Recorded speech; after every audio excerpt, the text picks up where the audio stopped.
Representative Armagost. Thank you, Madam Speaker.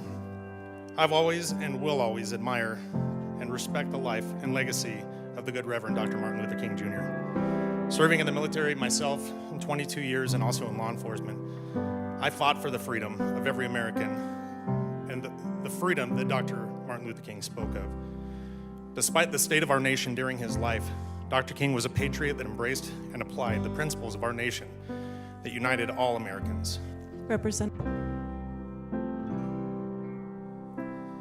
What I admire most about Dr. Martin Luther King Jr. were his patriotic values during a time when it was not popular for a black man to be proud of America with the way our country treated him and others. Dr. King was a man of making Americanism a way of life that would welcome cultural diversity that still stands true to this day. He constantly voiced his hope that racial groups would ignore their differences and simply acknowledge the principles that unite all Americans. We here as lawmakers need to see how laws can impact those that we are elected to protect. Dr. King referred to the law as a man-made code that squares with the moral law or the law of God. Instead of weaponizing the words of Dr. King, we all as Americans need to remember that his words were blatantly spoken and written to bring unity without any prejudice of skin color or any perceived privilege or oppression of any race, creed, color, sex, political affiliation, or religion.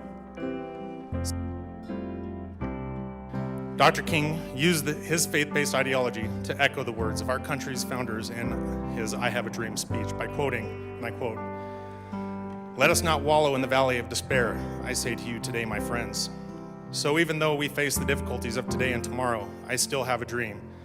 It is a dream deeply rooted in the American dream.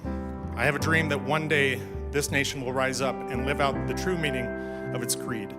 We hold these truths to be self-evident, that all men are created equal," end quote. Dr. King said this best in arguably his most famous words, "I have a dream that my 4 little children will one day live in a nation where they will not be judged by the color of their skin, but by the content of their character." Character, my friends, is the absolute measure of any human. No one is better than any other, as acting that you are is displaying poor character. We need to keep our thoughts in kindness and humility toward others, as Dr. King did. As Gandhi once said, your beliefs become your thoughts become your words become your actions become your habits become your values, and your values become your destiny. That, to me, is the cycle of one's development of their character and life choices that result in where we as individuals land in life. Despite the amount of melanin in one's skin, our place is defined simply by our character. Dr. King once said, "The ultimate measure of a man is not where he stands in moments of comfort and convenience, but where he stands at times of challenge and controversy."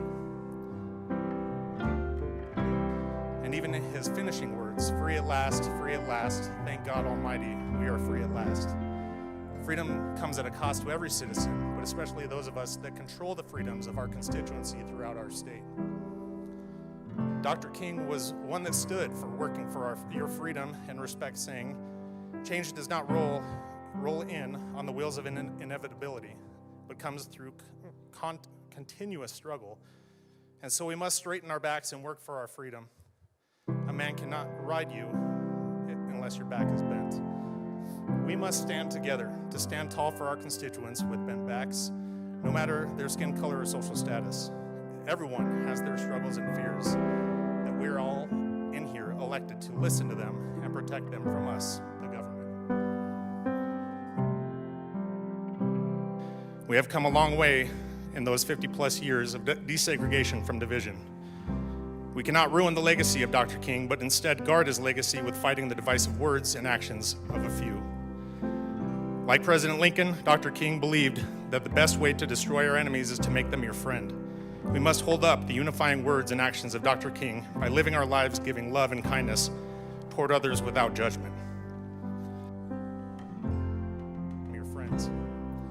We must all unite, regardless of Republican, Democrat, sex, religion, ethnicity, race, creed, or anything. We must stand together, shoulder to shoulder, and bring back and further commemorate the values of Dr. Martin Luther King Jr. I challenge all of my colleagues on either side of the aisle to be kind and remember why we are here with the wise words of kindness to one another by the great Dr. Martin Luther King. There will always be evil and hateful people from all skin colors and walks of life. We need to be the example as leaders on unity and respect. We must destroy our enemies by making them our friends. Thank you, Dr. King, and thank you to my colleagues for giving me the opportunity to speak on this amazing tribute to an amazing man. Thank you.